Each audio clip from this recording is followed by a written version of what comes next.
নমস্কার। আশা করি সবাই ভালো আছেন। আমারও চলছে, ভালোই আছি। পুরো আজকেও রিল্যাক্স মোডে, কোথাও যাওয়া হয়নি, যাইনি। কালকে থেকে শুরু হবে যাত্রা আবার।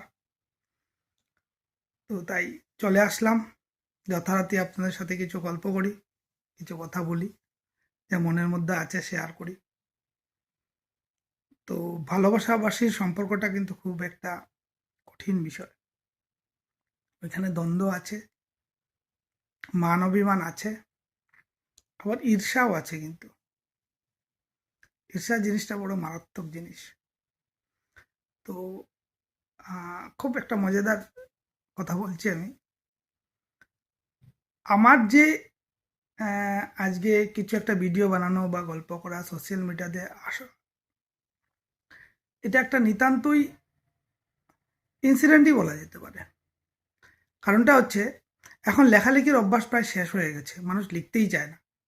আমারও লেখালেখির অভ্যাস অনেকটা কম হয়েছে, কলম খুঁজেই পাওয়া যায় না। যা হয় হোয়াটসঅ্যাপ করা হয়, লিখে রাখা হয়, এভাবেই চলে আর কি। তো তার জন্য আমি আসলাম। আর নিতান্ত একটা পার্সোনাল ফ্যামিলি ম্যাটারই বলতে পারেন। মনের মধ্যে একটা দুঃখ হয়েছিল। তো নিজেকে লুকিয়ে রাখা, কোনো কিছুর প্রতিবাদ না করা, এটা অনেক বড় ব্যাপার। কিন্তু যেমন কারো বাড়িতে যদি বিয়ে হয়, আমরা যেমন নেমন্তন্ন দেই যে আমার ছেলের বিয়ে হবে, আপনারা আসবেন, কার্ড বাটি। ঠিক নিজের প্রতি যদি কোনো অন্যায় হয়, তার প্রতিবাদ করাটাও কিন্তু নিতান্ত গুরুত্বপূর্ণ। আমরা মনে করি কখনো কি, আরে যা চলো छोड़ो यार, क्या है, बोल दिया तो क्या हुआ, ऐसा नहीं है।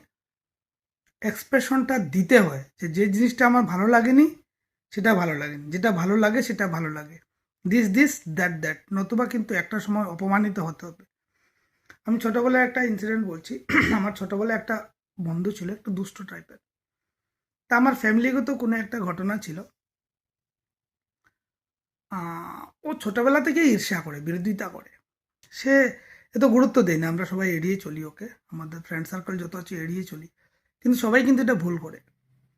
আমি সেদিন ছিলাম না, তো আমাকে নিয়ে শ্রাদ্ধ হয়েছে।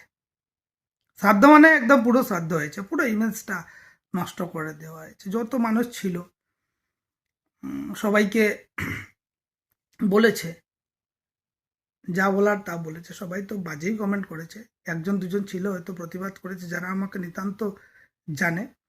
তার জন্য আমি এসেছি, যে আমার যে একটা দিক আছে, কালো দিক না, ভালো দিক। মানুষ হতে কালো হতে